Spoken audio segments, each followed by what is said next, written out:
My name is Daniel Brooks, and today I need to tell you about the Christmas morning that tore my world apart. For 27 years I believed I was a Hale, one of them, part of a powerful family in Silvergate. But the truth came crashing down when my father hurled an old carton box at my feet while my siblings unwrapped fortunes. That was the day I realized blood isn't always family. Stay with me. This story will make you question everything you thought you knew about love, loyalty, and belonging. If you're new here, hit subscribe and tell me in the comments where you're watching from. Your support is what helps me share these real, emotional stories with you.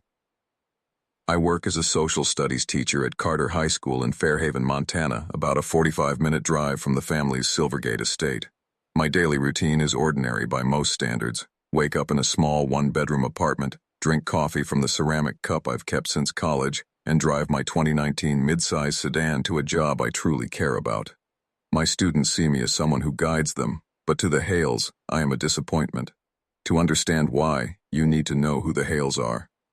My father, Richard Hale, transformed a modest inheritance into a real estate empire worth nearly $1 billion. He judges everything, people included, by profit margins. My mother, Elaine, was born into wealth. Her family has their names etched on hospital wings and museum halls. She married Richard for his hunger, something her own line had long lost. Then there are my siblings. Lily, my sister at 32, is his pride and joy. A Crestview University graduate, she clawed her way up Nexcore Labs with a ruthless edge. Recently, she secured a deal expected to bring the company $60 million in profit. She struts into rooms wearing suits that cost more than I earn in a month, choosing men like others to pick stocks. Richard calls her his masterpiece. Marty, and my younger brother at 25, is Richard's mirror image. After Grey Ridge College, he joined Stanton Dynamics as a market strategist, quickly climbing the ladder. He owns a loft in the Briarfield district, drives a flashy sports coupe, and parades a new model at every holiday dinner. To Richard, Martin is the future, his name, his empire, his legacy. And me? I'm the one who turned down a place in my father's company. Instead, I chose teaching, even after Richard promised to double my tuition if I switched to business.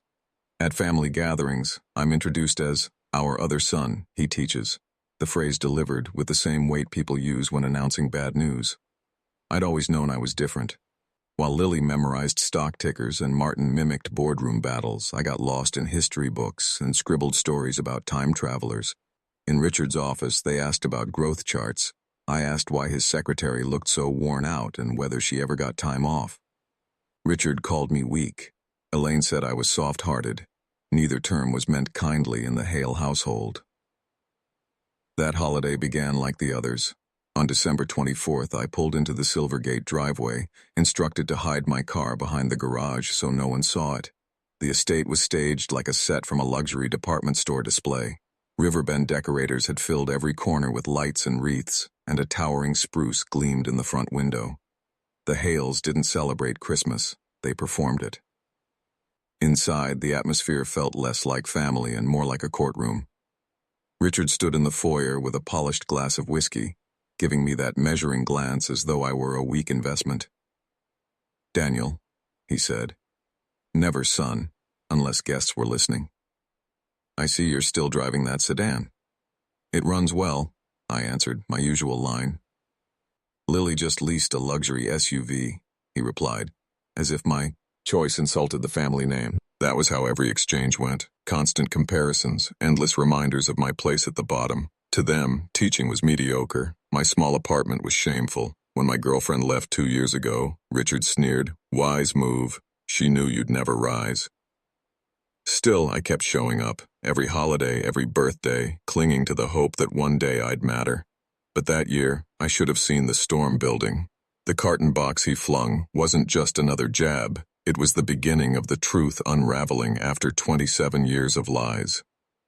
When I stepped through those massive doors, I was met by the usual spectacle. Garland coiled around staircases like serpents. The chandelier glittered with hanging ornaments. The air reeked of cinnamon candles meant to mimic warmth.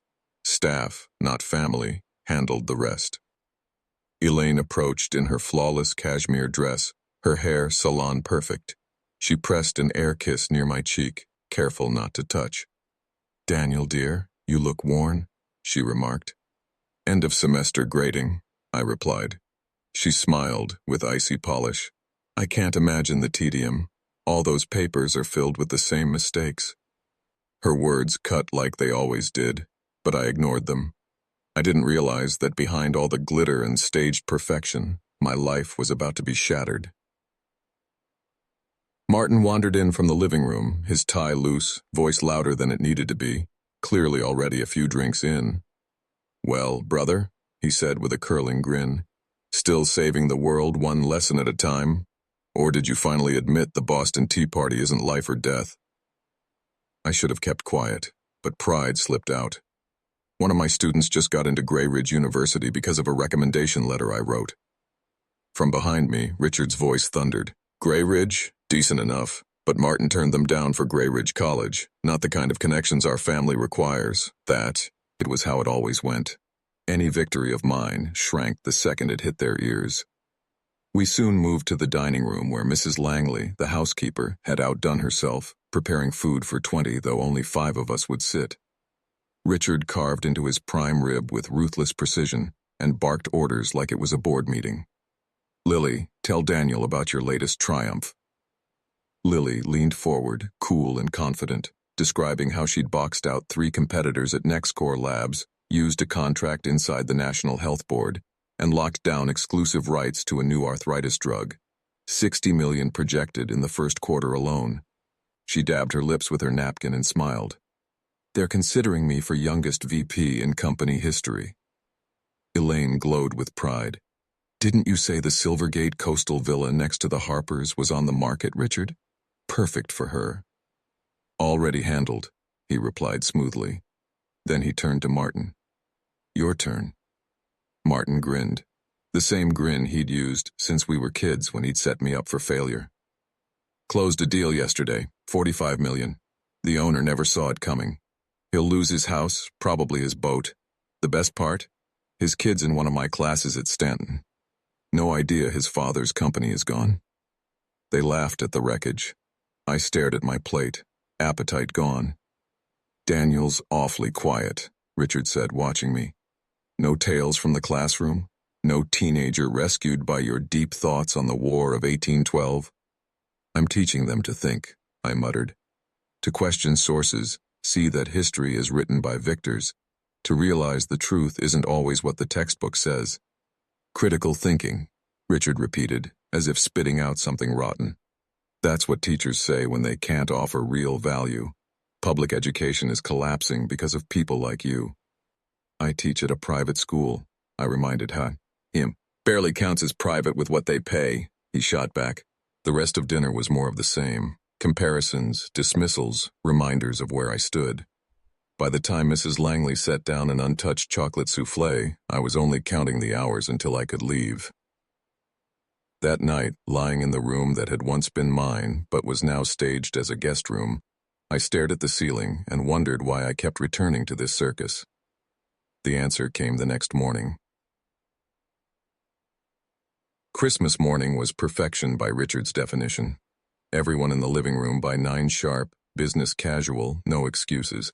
I slipped on my only decent shirt, a light gray dress shirt, and Elaine immediately noticed a faint stain near the pocket. Really, Daniel? On Christmas? She sighed as though I'd disgraced the entire holiday. The living room looked like a luxury department store display. A massive tree glittered with gold leaf and crystal ornaments. Beneath it, presents were sorted with military precision, each package wrapped to match the room's palette.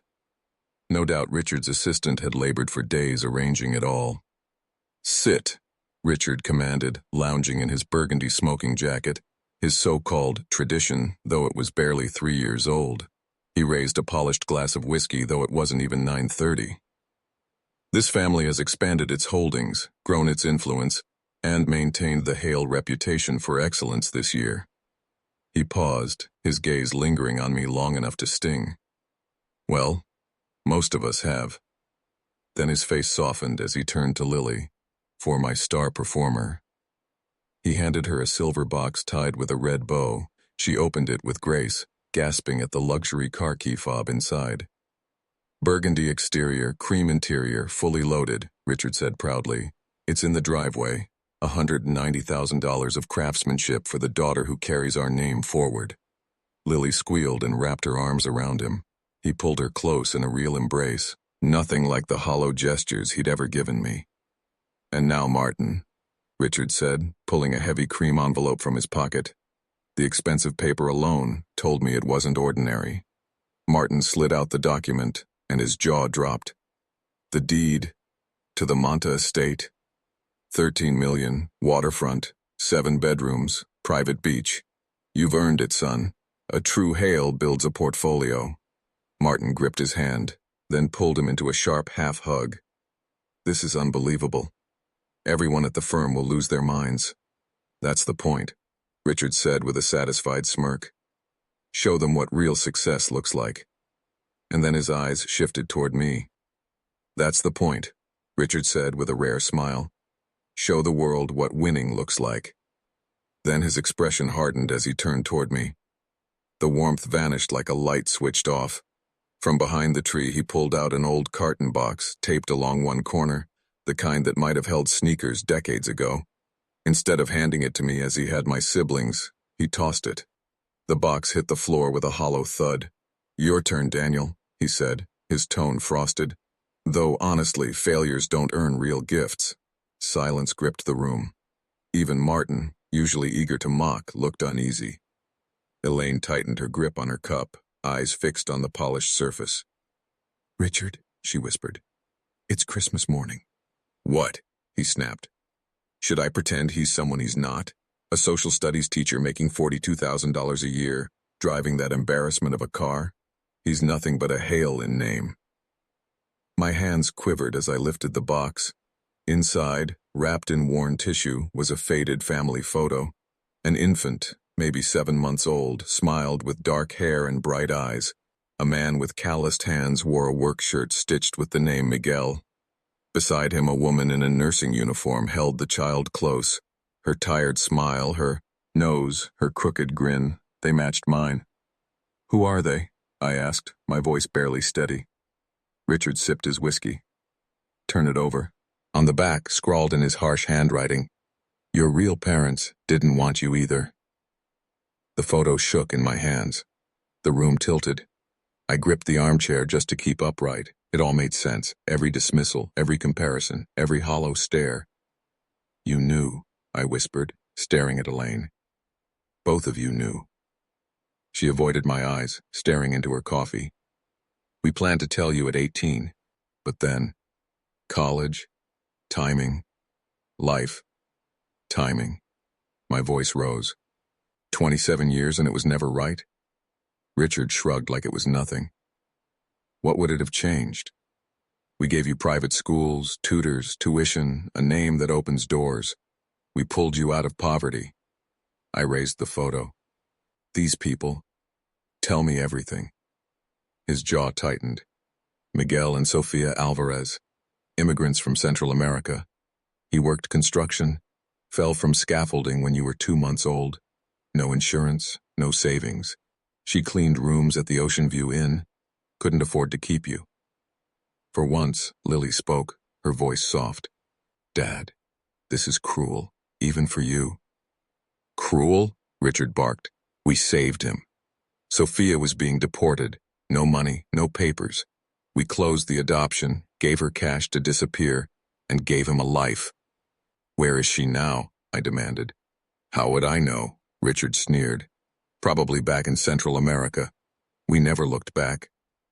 Martin shifted uncomfortably. So Daniel's adopted. Big deal. He's still family. Richard laughed bitterly. Family. Look at him. A teacher. That's no accident. Bad blood always shows. His father fell off a roof. His mother scrubbed floors. Genetics don't lie. Something inside me snapped. You blame genetics? Not your contempt, your comparisons, your constant reminders that I was less? Elaine finally spoke, defensive. We treated you the same as our real children. I froze. Real children. There it is. Lily and Martin got love. I tolerated. I looked, again at the photo.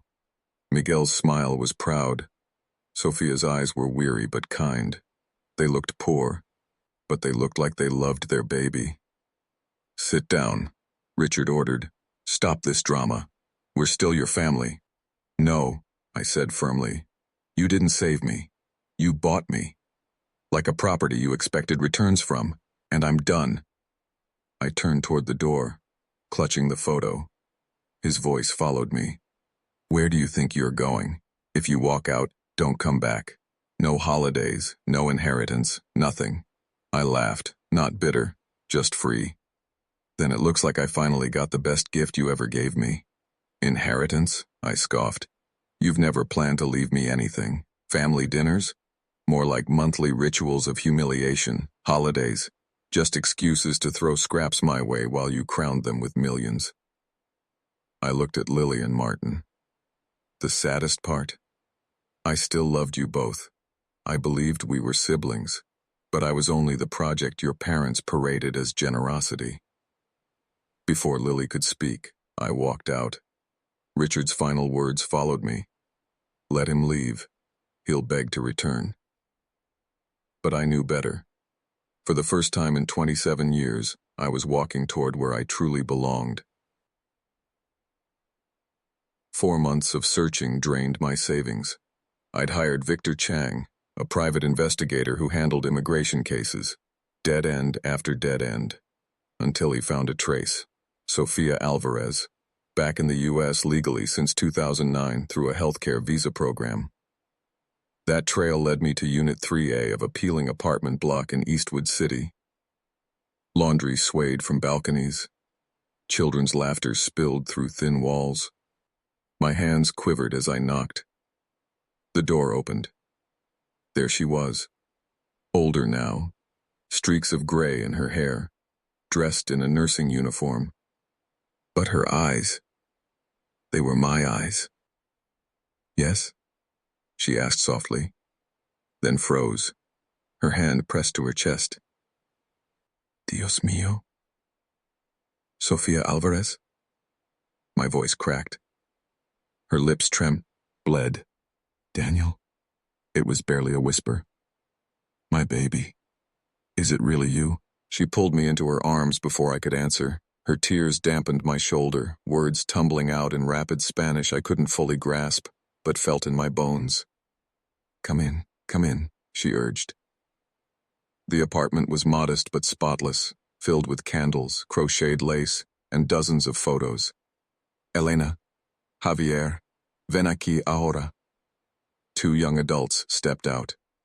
Elena with my stubborn chin, Javier carrying Miguel's broad stance from the photo. "This is your brother," Sofia announced through tears. "Daniel has come home." They didn't hesitate. Elena wrapped me in a hug. Javier slapped my back with a grin. "We've been waiting for you, hermano," he said.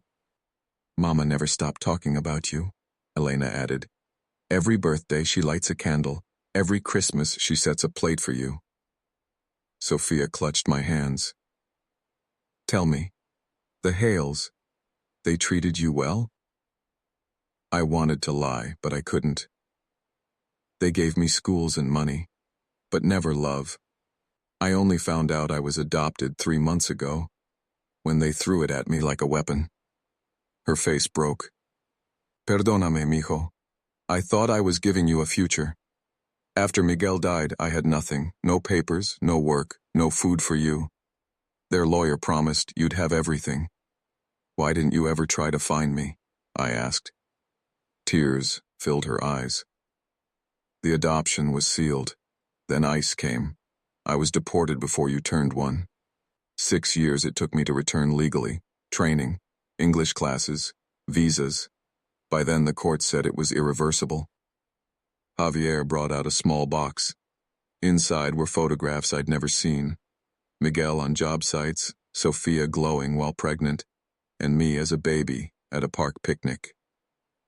"Your father was a good man," Sofia said, tracing Miguel's face.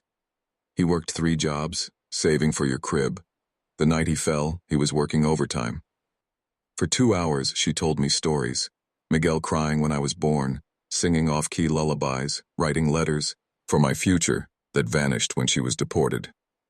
Elena shared how Sophia had labored 16-hour shifts to bring them here legally. Javier spoke of a childhood filled with stories of the brother they couldn't reach. We searched, Elena said. Once Mama got citizenship last year, we hired someone, but hail is common and sealed files made it impossible. Sophia's face lit when she asked, "You're a teacher, yes?" The investigator told me. "Social studies," I said quietly. She squeezed my hand. "A teacher. You guide children. Miguel would be so proud. He always said education was the road forward." "The Hales saw it as failure," I murmured. "Then they're fools," Sophia said firmly. "Teaching is noble. You build futures." 6 months have passed since that day. I still teach at Carter High, but my voice carries a new weight. When I lecture on immigration, families torn apart, the cost of opportunity, I'm not quoting a textbook, I'm telling our story. At International Day, Sophia came to my classroom, her pride shining brighter than any approval Richard Hale ever gave. And that's when the past collided with the present, because sitting in the back row was someone I never expected to see again. Sophia stood before 200 teenagers, speaking in steady but emotional English. She told them about crossing into this country with only faith, being forced out, clawing her way back legally, and the impossible choice of giving up her infant son.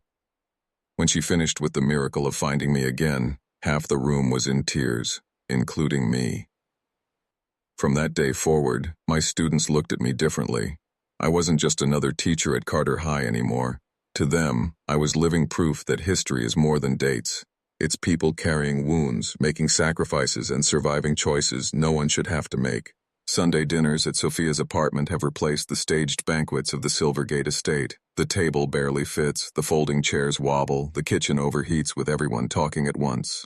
But love overflows in ways the Hales mansion never could.